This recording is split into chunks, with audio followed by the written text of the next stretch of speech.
Saya harus komentar apa, Mas? Yang pertama komentar soal pasangan Ganjar dan juga Prabowo. Mas Hadi kemarin mengatakan dan ini sempat jadi viral juga bahwa ya yang tua, yang senior itu juga harus berpikir jernih, rasional, bisa mengalah dengan orang yang mungkin secara elektabilitasnya lebih tinggi dari yang bersangkutan. Saya ditanya oleh salah satu wartawan bicara tentang bagaimana statementnya Pak Hashim yang mengatakan bahwa tidak mungkin Prabowo yang cukup senior bisa menjadi calon pendampingnya Ganjar Pranowo. Saya bilang, kalau itu konteksnya saya kira nggak relevan, karena Jokowi di 2014 jelas punya pasangan yang jauh lebih senior, Pak JK, dan memenangkan pertarungan. Kemudian di 2019, Jokowi juga berpasangan dengan Profesor Dr. Kiai Maruf Amin, jauh lebih senior dan memenangkan pertarungan. Yang saya sebutkan adalah kalau bicara tentang bahwa Prabowo Subianto jauh lebih senior dalam konteks politik elektoral di Pilpres, ya. Karena sudah 3 kali ikut pemilu, 2009, 2014, dan 2019. Dalam konteks itu tidak ada bantahan apapun. Kesimpulan saya yang saya katakan ke teman-teman media adalah soal bagaimana kawin politik antara Prabowo dengan Ganjar. Ini kan baru asumsi dan wacana. Jadi kita semua harus membaca konteks. Ini tidak terlepas dari di mana Jokowi memberikan satu kemesraan yang dianggap luar biasa, dianggap memberikan endorsement politik kepada Ganjar ataupun Prabowo Subianto. Orang ramai, bagi Bung Eko dan kawan-kawan cocok ini barang kalau Ganjar dengan Prabowo. Cuman Bung Noel nggak terima, enggak begitu ceritanya. Cocoklah ini barang kalau Prabowo dengan Ganjar. Ini saling klaim aja. Karena publik melihatnya sampai saat ini bahwa Jokowi itu terkesan ya sangat menganakmaskan kalau tidak Prabowo Subianto ya Ganjar Pranowo. Karena kita tahu persis bahwa Jokowi ini adalah salah satu orang politisi bahkan presiden yang cukup mempercayai survei ya Bang, sebagai satu instrumen untuk melihat apakah seorang kandidat itu punya adaptasi, punya elektabilitas yang tinggi atau tidak. Kan orang juga bertanya, kenapa yang lain endorsementnya nggak ada? Puan tidak pernah disebut, Sandiaga Uno kadang jarang, ya Erick Thohir kadang-kadang, Erlangga juga kadang-kadang. Karena elektabilitas beberapa orang yang saya sebutkan tadi, di survei hilal politiknya nggak muncul secara signifikan. Nah abang ini kan memberikan satu perspektif ya, Bang Syahganda itu. Sekarang perbincangannya adalah di medsos dan pengguna handphone.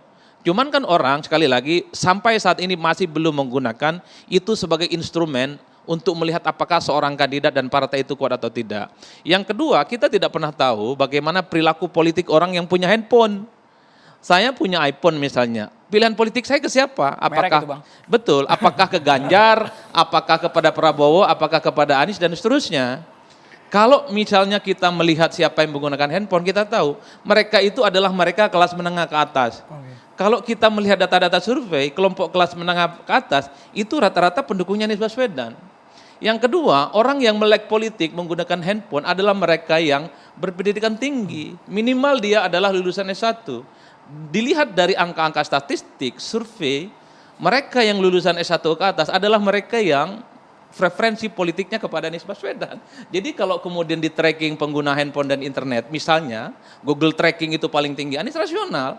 Karena memang automatically secara ekonomi, secara pendidikan, secara pendapatan, kelas menengah ke atas, preferensi politiknya adalah mereka yang kepada Anies Baswedan. Nah itu pertama.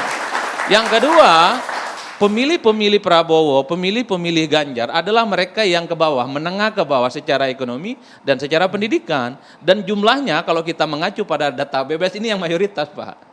Jadi jumlah pemilih yang kemudian kita adaptasi sebagai orang yang kelas menengah ke bawah, baik secara ekonomi dan pendidikan adalah mereka yang mayoritas di Indonesia. Lihatlah data BPS, kurang lebih sekitar 60%. Jadi kalau kita ringkus secara sederhana, pemilih kita yang kita klasifikasi berdasarkan bahwa tingkat pendidikan dan tingkat pendapatan itu sekitar cuma 32% preferensi politiknya. Mas Andrew, the end of the day-nya, kalau bicara tentang siapa yang kemudian sangat layak berdampingan, ini apakah capresnya Prabowo, apakah kemudian Ganjar Pranowo, saya kira itu urusan elit sebenarnya.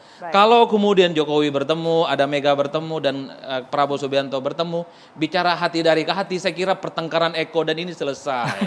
Jadi ini melampaui batas-batas soal elektabilitas, ini bicara tentang batas-batas melampaui bagaimana tentang survei-survei yang disebutkan oleh publik. Tapi memang rasa-rasanya kalau menyandingkan dua-duanya saat ini agak rumit Pak. Pertama, ini kan pemilu lanjut atau tidak kan masih gambling. Bang Syahganda itu sebenarnya ingin menyatakan, kayaknya membayangkan pemilu 2024 itu masih rumit, rada-rada gelap gulita. Sepertinya Bang Syahganda juga menghibur diri itu, bahwa tanggal 14 Februari itu akan ada pemilu, Pak. Itu yang pertama. Yang kedua yang paling penting ya, saya membaca kalau dari angka statistik ya, Prabowo itu replika politiknya, style politiknya hanya sebatas capres. Jadi kalau misalnya disurvei, dipasangkan sebagai cawapres, nggak nendang Prabowo Subianto. Orang nggak mau pilih Prabowo sebagai cawapres. Jadi wajar kalau kemudian Gerindra dan Bung Noel ini maunya Prabowo itu cawapres. Ganjar Pranowo replikanya 2, capres oke, cawapres pun juga oke. Jadi ini sebenarnya pertengkaran dalam satu kolam koalisi, namanya koalisinya Jokowi, all president's men. Mereka adalah replika politiknya Jokowi. Saya kira tidak persoalan. Kan tinggal bicara dari ke hati. Yang rumit itu kalau Prabowo kemudian bicara tentang calon wakilnya adalah Anies Baswedan. Disitulah gempa bumi politik itu dimulai, Pak. Kenapa? Karena apapun judulnya sampai saat ini ada jarak psikologis yang memang belum bisa diterabas. Bahwa Anies itu selalu diproyeksikan sebagai orang yang akan berhadapan-hadapan dengan Jokowi. Orang melihat Anies itu sejak 2017, bukan karena hari ini dan bukan karena dideklarasikan oleh Nasdem dan didukung oleh poros perubahan. Anies jelas sejak 2017, dia selalu menunjukkan sikap politik yang totally different, secara diametral dengan Jokowi. Preferensi politik itulah yang kemudian saya lihat dari jauh, bahwa sampai kiamat sekalipun, kubu Jokowi, termasuk Jokowi, semua yang ada di KIB, Gerindra dan PKB, termasuk PDIP, haram hukumnya, kelihatannya begitu Bang, berkoalisi dengan Anies Baswedan. Ini rumit betul Bang. Oke. Nah, sebenarnya Nasdem itu satu hal, terlepas ada kepentingan politik misalnya bahwa Nasdem ingin menaikkan insentif politik elektoral mereka di 2024. Satu hal, Nasdem ini sebenarnya cukup bagus. Bagaimana mencoba untuk melakukan rekonsiliasi politik sebenarnya. Anies yang selama ini dihadap-hadapkan dengan Jokowi, coba untuk ditarik ke tengah.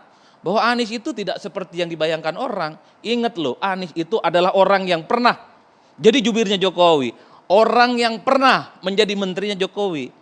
Apa salahnya kalau di 2024 ya ada jalan tengah yang mempertemukan mereka, siapapun yang diusung oleh Jokowi. Ini menarik barang disimulasikan dalam capres ataupun Masih cawapres. masuk nggak tuh Bang? Itu barang masih masuk. Nah cuman kan problemnya proposal Nasdem dulu yang kita tahu ingin menduetkan antara Ganjar Pranowo dengan Anies kan ditolak secara mentah-mentah. PDIP marah dengan alasan apapun.